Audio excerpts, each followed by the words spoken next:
मन्मथ प्रिय शिवा प्रती त्याची पाहुनिया भक्ती विषयी उदास पाहुन संतोषला पंचानन वीरशैव तत्वज्ञानी केवळ ज्ञानाची ही खाणी।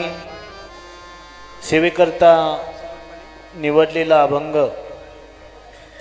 शिवसंत लक्ष्मण महाराज यांचा आहे। जवळजवळ सेवेची मध्यंतरी संपलेली आहे आणि आत्ताच या ठिकाणी शतस्थल ब्रह्मी 108 सिद्ध चैतन्य शिवाचार्य महाराजांचं आगमनही झालेलं आहे। असं सांगितलं जातं, संतांचं आणि गुरूंचं आगमन मानसाला प्रेरणा देणारं आहे। चंद्र तेथे चंद्रिका, शंभू तेथे अंबिका आणि संत तेथे विवेका। संतांचं आगमन आम्हाला विवेक देणारं, ज्ञान देणारं, भक्ती देणारं, प्रेम देणारं, किंबहुना स्वरूपाची जाणीव करून देणारं हे आगमन असतं। म्हणून म्हणतात पादाग्र